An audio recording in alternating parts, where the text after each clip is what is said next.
31 en la República Argentina. Ha llegado Pablo Rosalía como todos los viernes con sus tradiciones orales, con sus relatos del viento. ¿Qué hace, Pablito? ¿Todo bien? ¿Todo en orden? Muy bien, muy buenas tardes, Leandro, Daniel, un gusto estar aquí de vuelta. Bueno, calorcito hoy, ¿eh? Bastante increíble, mucho más de lo que uno cree cuando sale de la casa. Está bastante pesado. Está pesado. Bueno, hoy Día Internacional de la Mujer Trabajadora, y tu tradición oral tiene que ver con las mujeres. Sí, es un rito que la tiene a la mujer como protagonista central. Es el rito de conservar el pupo de nuestros hijos. Ah, mira. Es un rito maravilloso, hermoso, muy vigente todavía. Es notable cómo está vigente en la ciudad de Córdoba, a pesar de que tiene mucho arraigo en la ruralidad.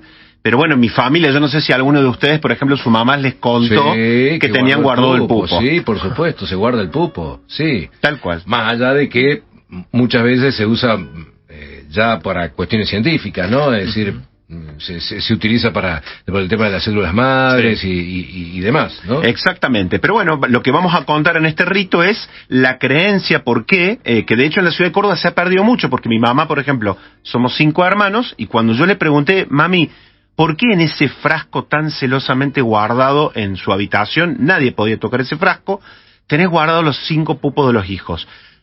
Me dice, yo sé, tu abuela me decía que era muy importante hacerlo, pero ya se perdió el sentido. Me dice, yo lo hago porque la abuela lo hacía.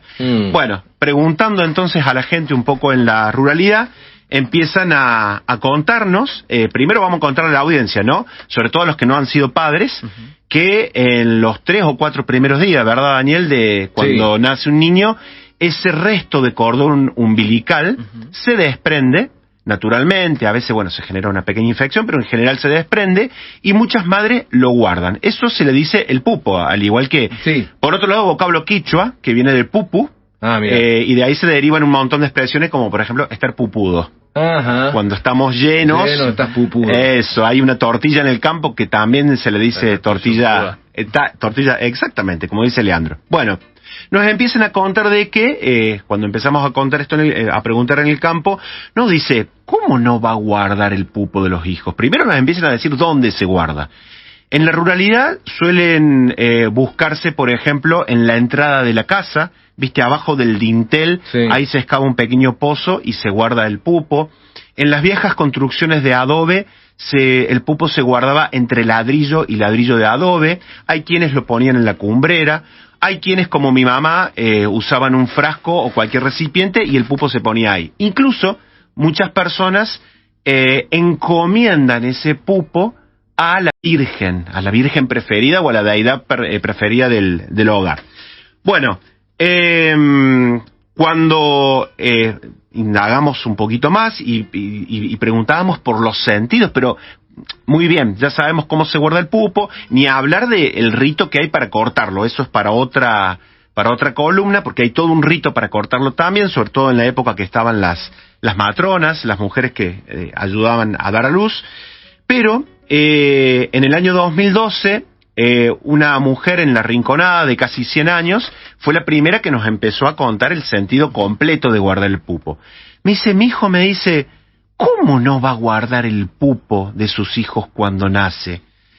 Ese hijo, cuando se hace grande, muchas veces se separa de la madre, se separa del hogar porque tiene que ir a buscar trabajo, vaya a saber el destino, lo que le depara.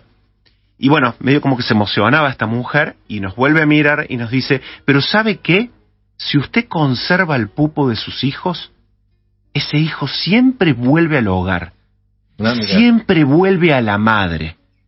Efectivamente, empezamos a preguntar a partir de esto que se había perdido en la ciudad de Córdoba. En la ciudad de Córdoba casi todas las mujeres conservan el pupo, pero no recuerdan por qué había que hacerlo. Lo hacen porque lo hacían sus ancestras. Efectivamente, nos empezaron a compartir un montón de testimonios en donde, para asegurarse que el hijo vuelva al hogar, a la madre, pero también al pago, hay gente que te dice, yo vuelvo al pago porque tengo enterrados los pupos allí. Mirá. Así que bueno, este es uno de los tantos sentidos que tiene. Hay más sentidos porque se guarda el pupo, pero este es uno de los tantos sentidos por el cual mucha gente, muchas mujeres al día de hoy guardan al pupo, porque llama al hijo. Y no es simbólico, sino que es real. Es para que vuelva el pago, para que no se olvide el pago. Vos sabés que en esos términos, Daniel, muchísima gente, de hecho, ahí en las redes sociales de Relatos del Viento, o pueden buscarme a mí como Pablo Rosalía, hemos compartido hoy esos testimonios, en donde mira. hablan en los términos que decís vos. Dice, yo vuelvo a Macha, un pueblito en el norte de Córdoba, porque tengo mi pupo enterrado en Macha.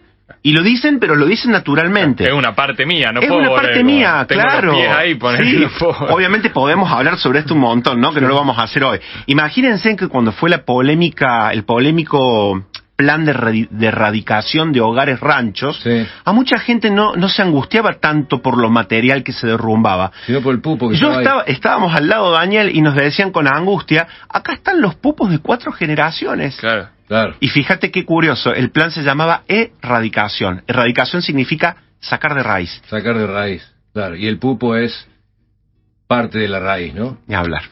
Gracias, Pablo. Bueno, atención, la columna es Tradiciones Orales de Córdoba, el contacto pablorosalía@gmail.com y en redes lo buscás como Pablo Rosalía o Relatos del Viento. Hoy, el pupo, la razón por la que guardamos el pupo. Gracias, Pablito. Gracias a ustedes, que tengan un buen fin de semana. Una mañana para vos, para mí, para todos.